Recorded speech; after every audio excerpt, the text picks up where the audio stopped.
이제 하나님 말씀 봉독하겠습니다. 요한일서 2장 15절에서 17절 말씀입니다. 다 같이 일어나셔서 말씀 한 목소리로 봉독하겠습니다. 함께 봉독합니다.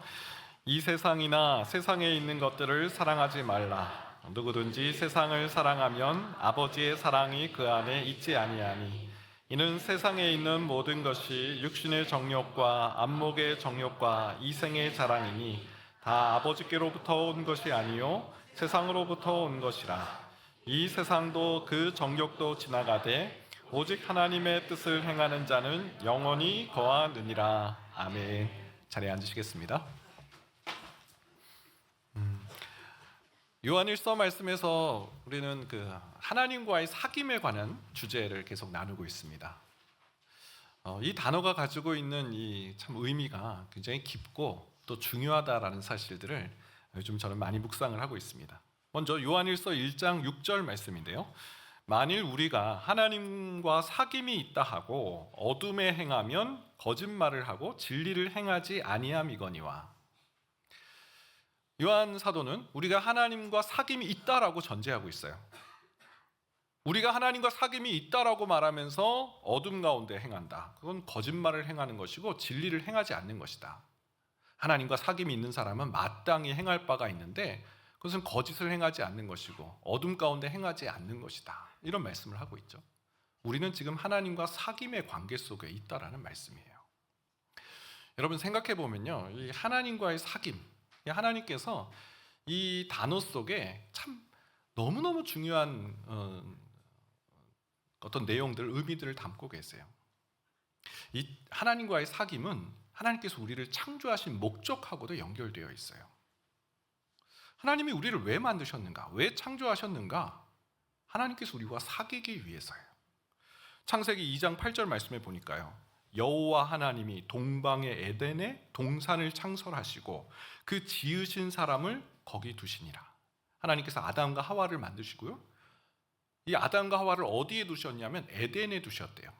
근데 이 에덴이라는 이름의 뜻이요, 즐거움의 집, 기쁨의 집, 이런 뜻이에요. 이 에덴의 그 동산의 그 이름을 통해서 하나님께서 그곳에 사람을 두셨다라는 것은 하나님께서 사람과 무엇을 하길 원하셨는가? 창조를 하신 그 목적, 교제를 하시기 위해, 즐거움을 나누시기 위해, 기쁨을 나누시기 위해서. 여러분, 오늘도 얼마나 많은 철학자들이 인생은 무엇인가? 인생은 왜 태어났나? 우리는 무엇을 하는 존재인가? 그 질문을 파고 또 파잖아요. 그런데 성경은 창세기 2장에 하나님께서 왜 사람을 창조하셨는지, 우리는 무엇을 위해 존재하는지를 다 담고 계세요. 하나님께서 우리와 사귀기 위해서 우리를 만드셨습니다. 여러분, 그런데요, 이 사귐을 보게 되면 사귐이라는 단어가 좀 독특하잖아요. 이 사귐은요, 대등한 관계, 동등한 관계를 의미합니다. 하나님과 우리 사이의 관계는 동등하고 대등한 관계라는 뜻이에요. 종속 관계가 아니라는 거예요. 사귐은 자신에 있는 것을 다 내어줄 수 있고 또 편하게 이야기할 수 있는 것이죠. 친구 사이라는 거예요. 그래서 요한복음 15장을 보게 되면 너희는 내가 명하는 대로 행하면 곧 나의 친구라. 하나님께서 하나님 말씀대로 행하는 자는 나의 친구라고 초대하고 계시고요. 요한복음 11장 11절, 이 말씀을 하신 후에 또 이르시되 우리 친구 나사로가 잠들었도다. 그러나 내가 깨우러 가노라. 예수님께서 나사로를 친구로 부르셨다는 대목에서 우리의 사귐의 대상이 되시는 이 하나님의 존재가 어떤 분이신지, 우리의 사귐의 대상이 되시는 하나님은 참 좋으신 분이시고 겸손한 왕이시라는 거. 우리를 만드시고 우리를 함부로 대하시고 까라면 까, 막 이렇게 갑자기 군대 용어가. 그런 분이 아니세요. 폭군이 아니신 거예요. 좋은 분이세요. 이 사귐, 우리가 좋은 분과 사귐을 갖는다는 건 얼마나 행복한 일이에요. 여러분, 그리고요, 이 사귐에는요, 긴장이 있어요. 그렇죠? 종속 관계는 긴장할 게 없습니다. 명령 하면 되고 그대로 되는 거예요. 하지만 사귐은 하나님께서 그걸 전제하셨어요. 돌아설 수 있다. 배신을 전제로 배신할 수 있는 거예요. 돌아설 수 있는 거예요. 사귐의 관계는 위기가 찾아올 수 있어요. 어려움이 찾아올 수 있죠. 자, 아담이 죄를 지었어요.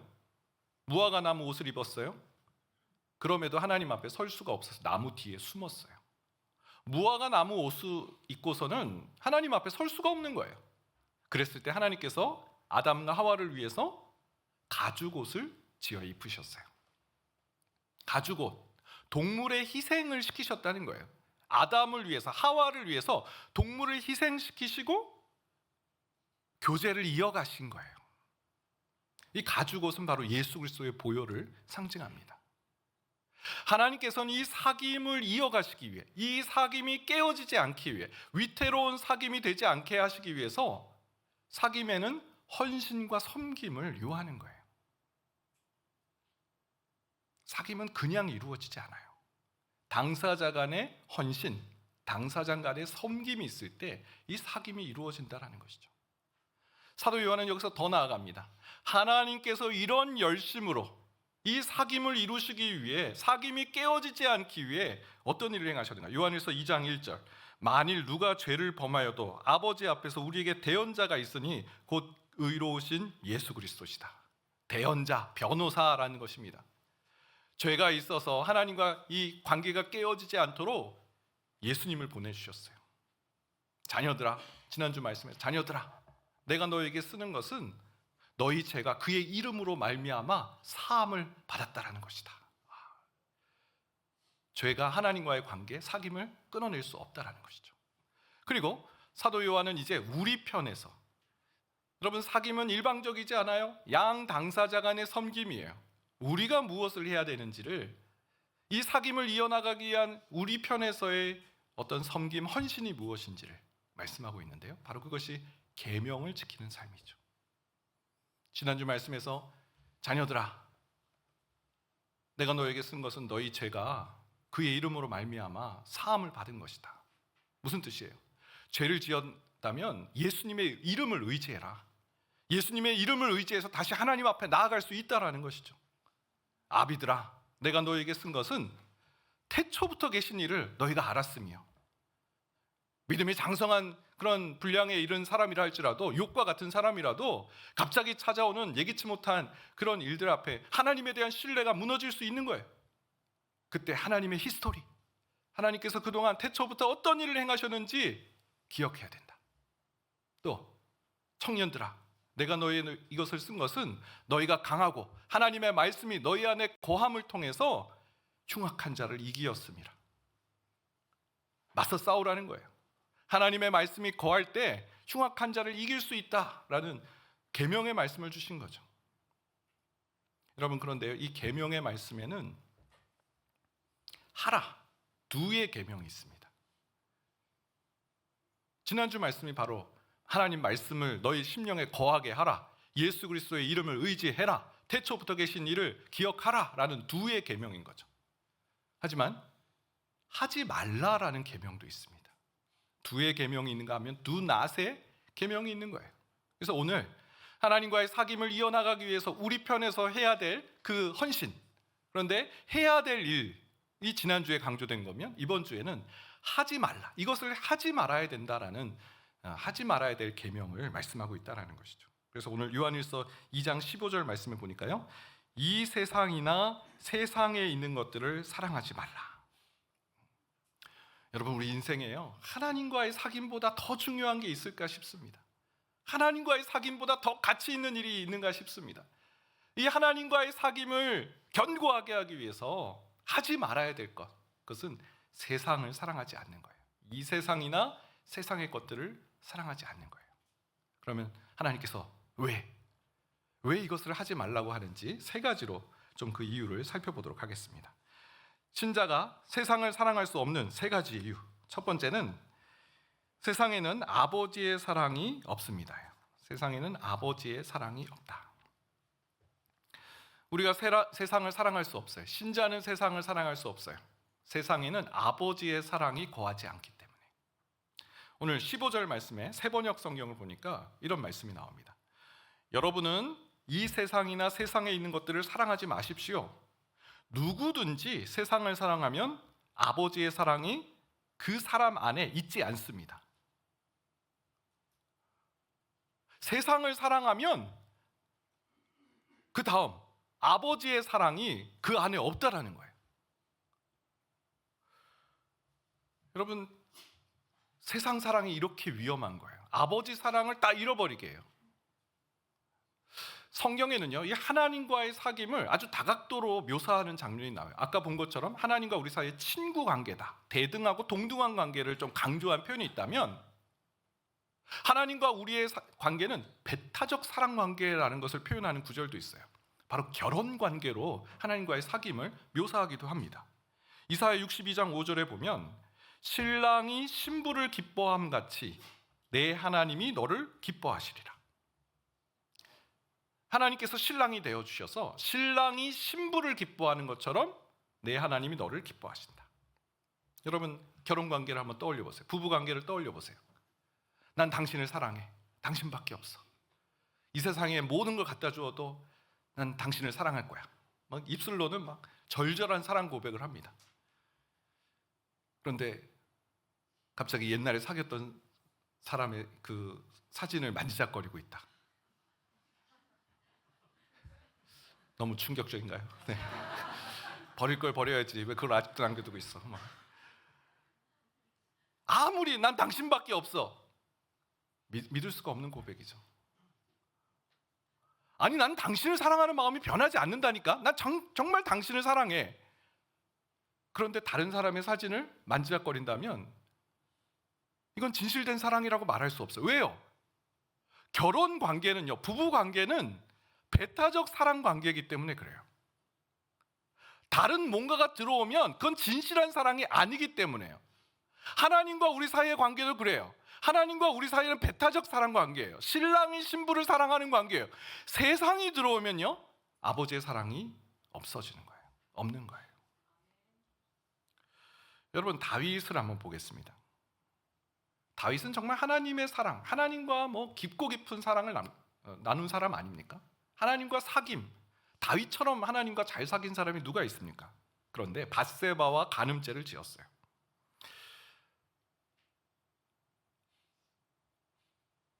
다윗은 변함없었을 거예요. 하나님 사랑하는 마음, 하나님 사랑하는 마음 근데 밧세바와의 간음이에요. 그런데 아버지 사랑을 잃어버려요. 하나님 사랑을 잃어버려요. 그가 잃어버렸던 내용이에요. 시편 51편 10절 11절. 나를 주 앞에서 쫓아내지 마시며 주의 심령을 내게서 거두지 마소서. 주의 구원의 즐거움을 내게 회복시켜 주시고 자원하는 심령을 주사 나를 붙드소서. 하나님의 사랑이 뭔지를, 그 하나님의 사랑이 좀 이렇게 두루뭉실하다면 아주 구체적으로 이 다윗은 자신이 잃어버린 하나님의 사랑을 말하고 있는데, 첫 번째는 주 앞에서 쫓아내지 마시며. 여러분, 다윗은요 이런 고백을 했잖아요. 주의 궁정에서의 하루가 세상에서의 첫날보다 낫습니다. 나는 아버지 집에 사는 것을 그렇게 좋아합니다. 나는 아버지 집에 사는 그 한 날이 세상에서의 그 어떤 날보다 좋습니다라고 말했던 다윗이에요. 근데 주 앞에서 쫓아내지 마시오며 하나님께 쫓겨남을 경험하는 그런 일이 일어난 거예요. 밧세바의 간음죄로 인해. 주의 심령을 내게서 거두지 마소서. 심령이 뭐예요? 마음이잖아요. 여러분, 다윗에 대해서 하나님께서 뭐라고 묘사하셨어요? 그는 내 마음에 합한 사람이다. 내 마음이 다윗의 마음이야. 그랬던 다윗이에요.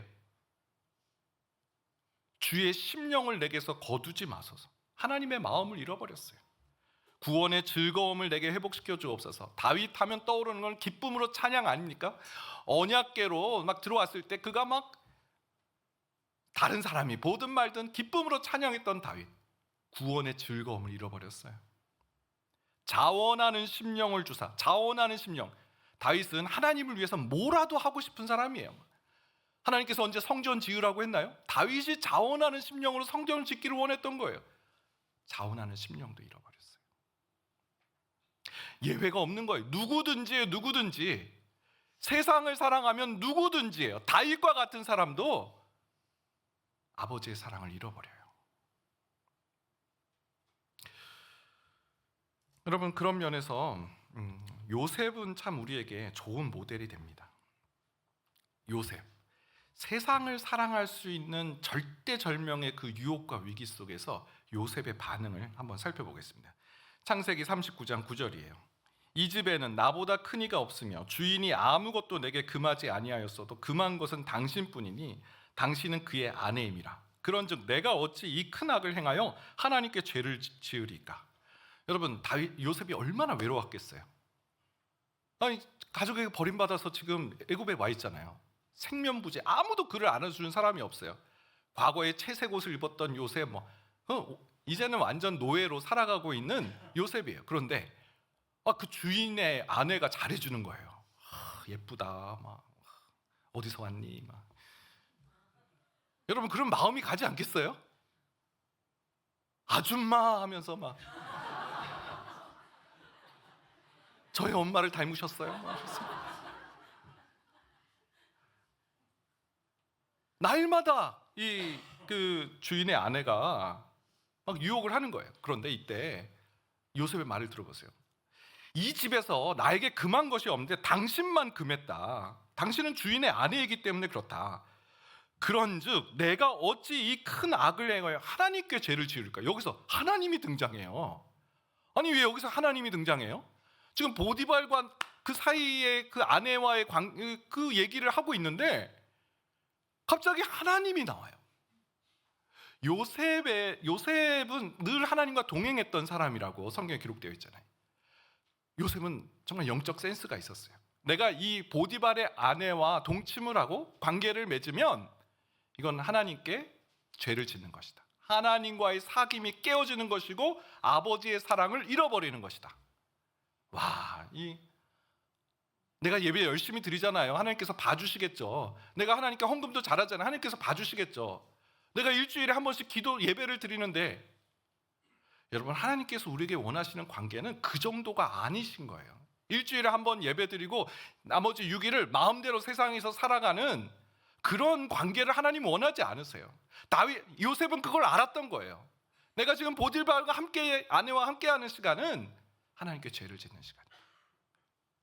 창세기 39장 10절. 여인이 날마다 요셉에게 청하였으나 요셉이 듣지 아니하여 동침하지 아니할 뿐더러 함께 있지도 아니하니라.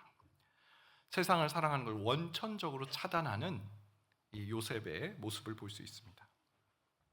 여러분, 세상을 사랑하는 거는 조심해야 돼요. 세상 사랑하는 건 아버지 사랑을 잃어버려요. 그 아버지 사랑의 그 기쁨, 그 은혜, 어디를 가더라도 담대할 수 있고 누구를 만나더라든지 이 영적인 그 은혜, 영적인 힘을 가지고 압도할 수 있는 그 힘을 내가 세상에 누구를 두려워하리까? 천만이 나를 에워싸 진친다 할지라도 나는 두려워하지 않을 것이다. 하나님이 함께하는 삶에 주시는 이 귀한 축복이 있는데 세상을 사랑하면 그걸 잃어버리게 됩니다. 두 번째, 세상을 사랑할 수 없는 이유, 그것은 아버지께로부터 온 것이 아니기 때문에 그래요. 아버지께로부터 온 것이 아니다. 여러분, 우리가 중요한 것이 있는데 영적 안목이 중요합니다. 영적 안목. 영적 안목이 뭡니까? 출처를 아는 거예요. 출처. 이게 어디서부터 왔는지를 아는 거예요. 누구로부터 왔는지를 아는 거예요. 그게 영적 분별력이죠. 안목이죠. 여러분, 안목을 기르셔야 돼요. 세상은 가장이에요. 세상은 속여요. 여러분, 우리가 세상을 굉장히 세상은 가치 중립적이야. 세상은 그냥 물질 덩어리야. 세상은 사람들이 옹기종기 모여 사는 그런 곳이야. 우리는 눈에 보이는 세상은 그냥 해로울 것도 없고 좋을 것도 없는 그런 인간의 어떤 만들어진 건축물, 세상을 우리는 그렇게 생각해요. 아니요. 성경은요, 이 세상에 대한 안목을 우리에게 알려줘요. 어떤 안목으로 세상을 봐야 될지. 요한일서 5장 19절이에요. 또 아는 것은 우리는 하나님께 속하고 온 세상은 악한 자 안에 처한 것이며, 우리는, 예수를 믿는 사람은 하나님께 속했다. 하나님의 백성이라는 거예요. 우리의 정체성. 우리는 하나님께 속했다. 하나님의 지배와 통치와 하나님의 다스림을 받는 하나님의 백성이다. 그런데 세상은요, 온 세상은 악한 자 안에 처한 것이며, 세번역 성경에서는 악한 자의 세력의 지배를 받는다라고 표현되어 있습니다. 세상은 누구의 지배를 받냐면 악한 자의 지배, 악한 자의 통치를 받는 거예요. 그래서 만일 하나님의 백성들이 세상을 사랑하게 되면 누구의 지배를 받냐면 하나님의 지배가 아니라 악한 자의 지배를 받게 되는 것이죠. 오늘 요한 사도는 그것을 이렇게 묘사합니다. 요한일서 2장 16절. 이는 세상에 있는 모든 것이 육신의 정욕과 안목의 정욕과 이생의 자랑이니 다 아버지께로부터 온 것이 아니요 아버지께 속한 것이 아니요 세상으로부터 온 것이라 세상에 속한 것이다. 소속이 바뀌게 되는 거예요. 그래서 우리는 세상을 사랑할 수가 없어요. 세상을 사랑하게 되면 이 세상의 지배, 세상을 통치하는 악한 자의 권세 속에 들어가는 거예요. 대표적인 예가 창세기 3장에 나오는 선악과 사건입니다. 여러분, 선악과 하나님께서 주시는 선한 의도가 담겨져 있어요. 하나님께서 우리가 누구인지, 우리는 피조물이라는 사실, 조물주 대신 하나님의 명령대로 살 때 가장 복되다라는 것을 알려주시기 위해 우리에게 계명, 선악과를 주신 거예요. 근데 사단이 그것을 바꾸어 버려요. 뭐라고 유혹하냐면 창세기 3장 5절 보면 너희가 그것을 먹는 날에는 너희 눈이 밝아져 하나님과 같이 되어 선악을 알 줄 하나님이 아심이니라. 하나님의 통치와 하나님의 지배와 하나님의 다스림을 받지 말고 너가 하나님이 되라 라고 유혹을 합니다. 자, 이런 유혹을 들어왔어요. 이거 괜찮은데? 한 번도 생각해보지 못한 신기반기한 그런 아이디어네? 그런 생각이 들어오자 선악과에 대해서 한 번도 그렇게 생각해 본 적이 없는데 선악과는 당연히 먹지 말아야지. 선악과는 그냥 마음에 두지도 않았는데 어떻게 보이기 시작하냐면 창세기 3장 5절 6절이에요. 여자가 그 나무를 본즉 먹음직도 하고 보암직도 하고 지혜롭게 할 만큼 탐스럽기도 한 나무인지라. 사단이 와서 사단이 유혹하고 사단이 말을 섞고 사단의 생각에 마음이 기울어지면서 지배를 받기 시작하면서 선악과가 다르게 보이기 시작하는 거예요. 먹음직도 하고 뭐예요? 육신의 정욕이죠. 탐하는 거예요. 육신의 정욕은 저걸 내가 먹어야 되겠다, 내가 저걸 가져야 되겠다, 탐심이에요. 선악과를 보자마자 내가 저걸 안 먹으면 살 수가 없을 것 같아, 내가 저걸 먹어야 행복할 수 있을 것 같아, 그런 마음만 용솟음치는 거예요. 보암직도 하고 눈을 뗄 수가 없는 거예요. 한 번도 그렇게 생각해 본 적이 없어요. 근데 사단이 와서 그걸 바꾸어 버린 거예요. 생각을. 눈을 뗄 수가 없는 거예요. 지혜롭게 할 만큼 탐스럽기도 한 나무이자. 지혜롭게 할 탐스러운 뭐예요? 이생의 자랑이지. 이생의 자랑. 이러고 하면 내가 멋지게 될 것 같아, 내가 하나님과 같이 될 것 같아. 하나님의 영광을 위해 살아가는 것이 아니라 이생의 자랑, 나의 영광을 위해 살아가는 그런 존재로 살라고, 너가 하나님이 되라고 말하는 그 유혹에 빠져드는 것이죠. 여러분, 가룟 유다도 마찬가지예요. 여러분, 가룟 유다를 성경이 묘사하는 대목을 보게 되면 돈과 연관이 많이 나와요. 그렇죠? 가룟 유다가 은 30세겔에 예수를 팔았다, 이런, 예수님을 팔았는데 그 돈이 연결되어 있어요. 그리고 그 베다니의 나사로의 집에서도 그 마리아가 예수님의 장례를 예비하기 위해서 옥합을 깨잖아요. 그랬을 때 버럭 화를 내면서 그것을 은 300세겔에 팔아가지고 가난한 자들을 위해 사용했으면 얼마나 좋았겠냐고. 그때도 은 300세겔이라는 돈이 나와요. 가룟 유다의 생각, 가룟 유다의 사고 속에 이 돈이 굉장히 포션을 많이 차지하고 있다는 사실을, 지배하고 있고 그것이 차지하고 있음을 알 수 있죠. 아니나 다를까 요한복음 13장 2절을 보게 되면요, 마귀가 벌써 시몬의 아들 가룟 유다의 마음에 예수를 팔려는 생각을 넣었더라. 또 요한복음 13장 27절 사탄이 그 속에 들어간지라. 사탄에게 속한 거예요. 사단에게 지배를 받는 거예요. 여러분, 신앙생활 막 20년 30년 멈추고 이렇게 다시 돌아오시는 분들 신방을 해보면요, 정말 놀라워요. 어떻게 이렇게 방학을 오래 하셨어요? 어떻게 이렇게 오래 신앙생활을 멈추셨어요? 저는 무슨 특별한 이유가 있는 줄 알았어요. 그래서 물어본 거잖아요. 그러게요. 충격적이었어요. 아무 이유가 없었대요. 아무 이유가 없었대요. 교회에서 상처 받으셨나? 이런 걸 어떻게 상처를 풀어드리지? 이런 생각인데, 그러게요. 무슨 말씀이에요? 그냥 하루하루 그냥 세상에 좀 마음을 두고 이런, 그게 20년이 지났다는 거예요. 여러분, 이런 거예요. 세상은 처음에는 손님으로 찾아와요. 잘해줄게. 이거 하면 너 하나님이 될 수 있어. 그런데 우리 실체를 알아야 돼요. 세상은 악한 자에게 속했어요. 우리를 지배하려 합니다. 주인으로 우리를 다스리려고 해요. 우리는 세상을 사랑할 수 없어요. 우리는 하나님께 속해 있기 때문에 세상에 속한 자가 아닙니다. 자, 세 번째, 우리는 세상을 사랑할 수 없는 이유, 사라지는 것이기 때문에 그래요. 잠시 있다가 사라지는 것. 우리는 세상을 사랑하는 것에 마음을 둘 수 없어요.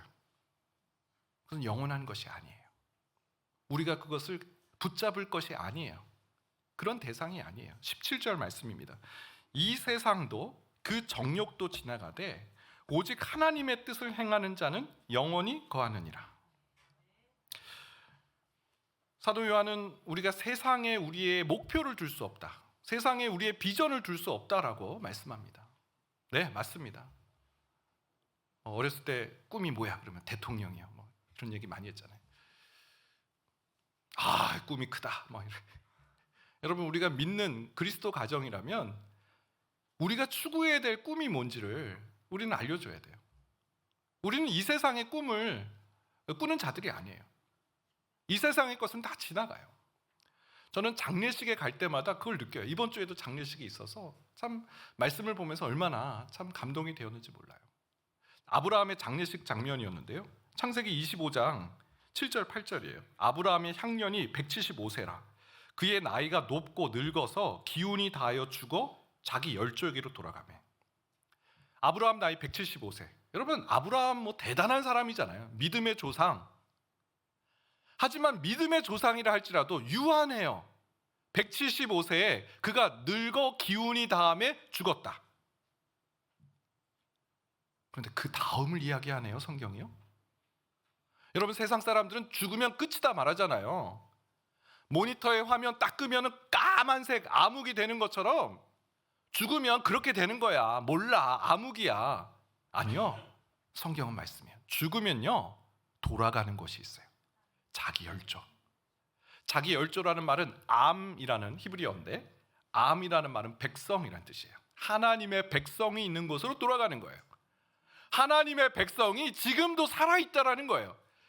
아브라함의 선조들, 에녹, 노아, 아벨, 이런 믿음의 사람들, 그곳으로 아브라함이 돌아갔다라는 거예요. 여전히 그들이 살아있다는 거예요. 부활해서 지금 하나님 나라에 지금 거하고 있다라는 거예요. 영원히 거하느니라. 히브리서 기자도 말하잖아요. 히브리서 12장에 보면 우리에게는 구름같이 허다한 증인들이 있으니 인내로서 우리의 경주를 하라. 구름같이 허다한 증인들이 누굽니까? 그 바로 앞장에 있는 믿음장에 나오는, 히브리서 11장에 나온 믿음의 이 사람들, 그 사람들이 지금 우리를 구름같이 둘러싸고 있다, 응원하고 있다. 그들이 지금도 살아있고 우리를 응원하고 있다. 증인들이다, 그들이. 여러분, 우리는 영원히 거하는, 오직 하나님의 뜻을 행함을 통해서 영원히 거하는 사람인 줄 믿습니다. 29살의 젊은 나이에 에콰도르 아우카족에게 선교하기 위해 비행기에서 내리자마자 순교했던 짐 엘리아 선교사. 영원한 것을 위하여 영원하지 않는 것을 버리는 자는 어리석은 자가 아니다. 영원한 것을 위해 영원하지 않는 것을, 그는 휘튼대학교 수석 졸업하고 정말 전도 유망한 그런 젊은 재원이었죠. 하지만 그는 선교에 영원한 것을 추구하며 그 대학생 때 일기장에 이렇게 적었어요. 난 영원한 것을 위해 살 것이다. 우리는 세상을 사랑할 수 없어요. 그건 지나가는 것이기 때문에. 자, 그렇다면요, 우리가 마지막으로 세상을 사랑하지 않기 위해서 우리는 무엇을 해야 될까요? 이론적으로 알았어요. 거기는 아버지 사랑이 없어. 거기는 사단이 지배하는 곳이야. 그리고 그것은 다 지나가는 거야. 우리가 그렇게 이론적으로 안다 할지라도 이건 강력해요. 세상을 사랑하는 유혹은 너무나 강력해요. 그래서 우리가 준비하지 하면 안 돼요. 어떤 사람들은 환경을 바꿔봐라. 세상을 너무 사랑해서 세상 속에 매몰되어 있으면 그 자리를 떠나봐라 하면서 미국 유학을 여러분, 환경을 바꾼다고 그게 해결이 안 되잖아요. 마약 중독에 걸린 사람이 갑자기 미국으로 가면 그게 해결이 되나요? 환경이 바뀌면? 도박 중독, 음란 중독, 이게 장소가 바뀌고 환경이 바뀌면 해결되나요? 아니요. 여러분, 이 안목의 정욕, 육신의 정욕, 이생의 자랑은요, 우리의 마음의 허기짐과 연결되어 있어요. 왜 그걸 탐닉해요? 그거 하면 망한다는 거 알면서. 여러분, 마약하는 사람이 야, 내가 이러면 장수할 거야 이러고 마약하는 사람이 어디 있어요? 나 이러다 죽는다, 나 이러다 망한다라는 거 알면서도 그 마음의 허기짐을 잠깐이지만 그게 풀어주니까 거기에 그렇게 빨려드는 거잖아요. 헤어나오지 못하는 거잖아요. 마음의 허기짐 때문에 육신의 정욕을 탐하고 안목의 정욕을 탐하고 이생의 자랑에 탐하는 거잖아요. 여러분, 그러나 그건 다 지나가는 거잖아요.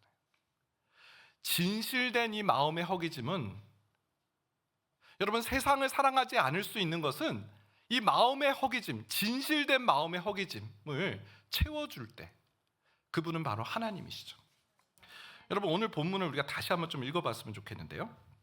오늘 본문 2장 15절, 16절, 17절이에요. 같이 다시 한번 읽어보겠습니다. 시작. 이 세상이나 세상에 있는 것들을 사랑하지 말라. 누구든지 세상을 사랑하면 아버지의 사랑이 그 안에 있지 아니하니. 이는 세상에 있는 모든 것이 육신의 정욕과 안목의 정욕과 이생의 자랑이니 다 아버지께로부터 온 것이 아니요 세상으로부터 온 것이라. 이 세상도 그 정욕도 지나가되 오직 하나님의 뜻을 행하는 자는 영원히 거하느니라. 여러분, 이 본문의 구성을 보세요. 이 세상이나 세상에 있는 것들을 사랑하지 마라. 이유는요, 아버지의 사랑이 그곳에는 없기 때문이다. 또 이 세상에 있는 것은 육신의 정욕, 안목의 정욕, 이생의 자랑이다. 그것은 아버지께로부터 온 것이 아니다. 이 세상도 그 정욕도 다 지나간다. 하지만 하나님의 뜻을 행하는 자는 영원히 거한다. 세상을 사랑하지 않을 수 있는 그 비결, 뒤에 나오는 아버지예요. 아버지의 사랑을 거하면, 아버지 사랑 가운데 거하면 더 이상 육신의 정욕, 안목의 정욕에 거하지 않을 수 있다는 거예요. 아버지께로부터 온 것을 알면 우리는 그것을 분별할 수 있다는 거예요. 아버지의 뜻을 행하면 우리는 더 이상 그 허기짐 가운데 거하지 않는다는 거예요. 여러분, 이 요한의 이 탁월한 안목을 한번 보세요. 지금 사도 요한은 그러면 세상을 사랑하지 않기 위해서 허벅지를 꼬집어, 참아내, 인내해, 할 수 있어, 이렇게 말하지 않아요. 대신에 아버지 사랑으로 채워, 아버지 사랑만이 답이야라고 지금 우리에게 말씀하고 있는 거예요. 여러분, 탕자를 보세요. 마음의 허기짐이 있었어요. 해외에 나가서 얼마든지 그걸 탕진하는 그 꿈을 꿔서 다 탕진하고 말았어요. 근데 돌아왔어요. 그리고 아버지 사랑을 경험한 거예요. 그 헬무트 틸리케 목사님, 탕자는 돌아가지 않았다. 다시 세상으로 돌아가지 않았을 것이다. 확신해요. 왜요? 아버지 사랑이 그의 그 마음의 허기짐을 채웠기 때문에. 여러분, 마태복음 4장을 보게 되면 사단이 40일 밤낮 금식하신 그 예수님을 유혹하는 장면이 나와요. 첫 번째 유혹, 이 돌을 명해서 떡덩이가 되게 해라. 무슨 유혹이에요? 너 배고프잖아. 너 그거 취해. 배고픔, 허기짐을 채워. 육신의 정욕 탐하라. 또 두 번째 유혹이 뭐예요? 성전 꼭대기에 데려가서 너 여기 뛰어내려. 그러면 성경에 보면 하나님께서 천사를 대동하셔서 너를 받쳐줄 거야. 이거 시편에 다 기록된 내용이야. 갑자기 왜 성전에서 뛰어내리라고 할까요? 안목의 정욕, 그런 신기하고 놀라운 그 유희, 그런 어떤 유혹인 거죠. 세 번째 유혹, 천하 만국의 영광을 보여주면서 내게 엎드려. 그럼 이 모든 걸 너에게 줄 거야. 너의 영광을 위해 살아. 이생의 자랑. 여러분, 그때나 창세기 때나 예수님 당시 사단의 유혹이나 지금 유혹 똑같아요. 너의 허기짐을 채워. 너 지금 배고프잖아. 이걸로 채우면 너 만족할 거야. 여러분, 그걸로 채워지지 않아요. 여러분, 이 무서운 유혹에 예수님이 어떻게 말씀하셨어요? 마태복음 4장 4절, 7절, 10절 기록되었을 때 사람이 떡으로만 살 것이 아니야 하나님의 입으로부터 나오는 모든 말씀으로 살 것이라. 또 기록되었을 때 주 너의 하나님을 시험하지 말라 하였느니라. 기록되었을 때 주 너의 하나님께 경배하고 다만 그를 섬기라 하였느니라. 하나님이에요. 요셉이 갑자기 보디발의 아내를 대화하다가 내가 어떻게 하나님께 득죄하리요? 하나님을 붙잡았어요. 하나님. 말씀을 마무리합니다.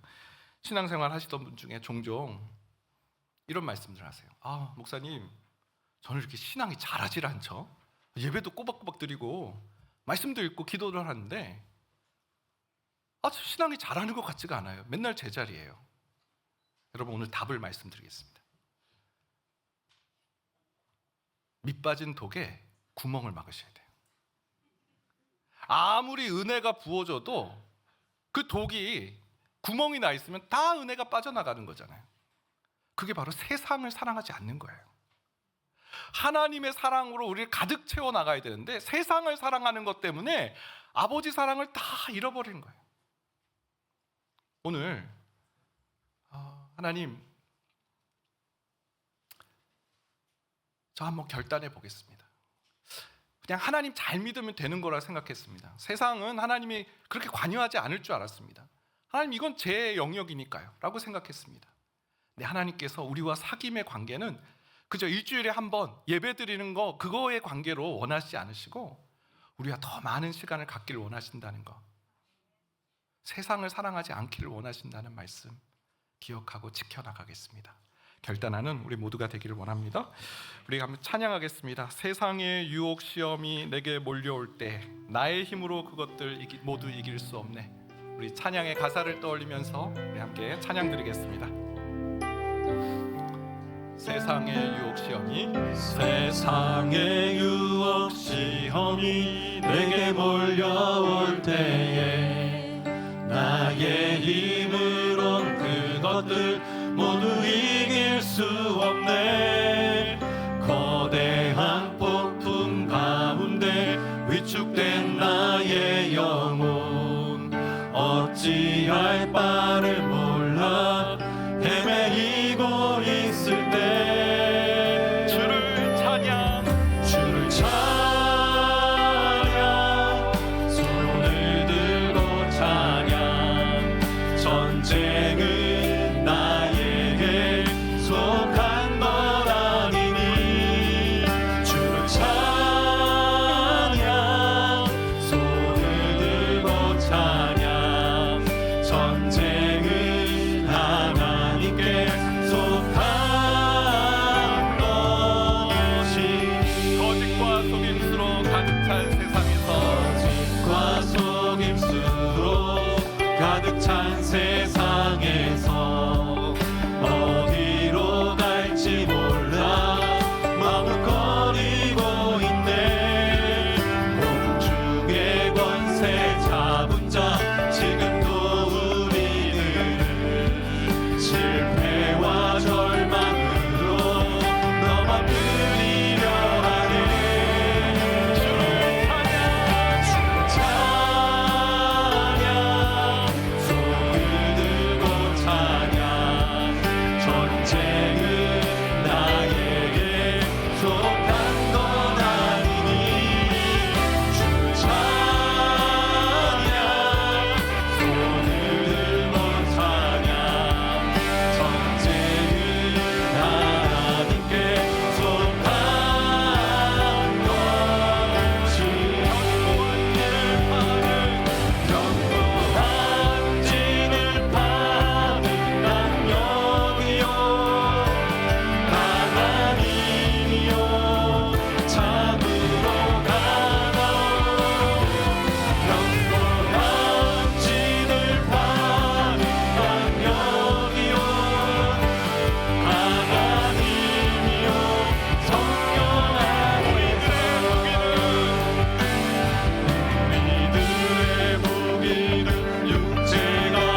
오늘 말씀은요, 하나님의 사랑을 잃어버리지 않는 법, 하나님과의 사귐이 깨어지지 않는 법, 하나님께서 우리와 얼마나 사귐을 이어나가길 원하시는지 하나님의 마음이 담겨있는 말씀인 줄 믿습니다. 하나님, 마음의 허기짐을 헛된 것에서 세상에 잠깐의 그 낙에 기울어지지 않도록 우리 마음을 지켜주옵소서. 아버지의 사랑으로 채우고 또 채우게 하여 주옵소서. 아버지의 사랑 가운데 거하게 하여 주시고 하나님께로부터 온 것을 분별하게 하여 주시고 오직 하나님의 뜻을 행할 때 아버지의 사랑이 우리의 마음의 허기짐을 채워주시고 풍성하고 부요하게 하실 줄 믿습니다. 더 이상 세상에 귀를 기울이고 눈을 돌리지 않는 믿음의 삶, 하나님만 바라보며 살아가는 온전한 삶을 살아가게 될 줄 믿습니다. 하나님, 그 일을 이루어 주옵소서. 주여 한번 외치시고 기도하며 나가겠습니다. 주여,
하나님, 우리를 포기하지 않으시고 다시 하나님과의 사귐의 자리로 초대해 주시니 감사합니다.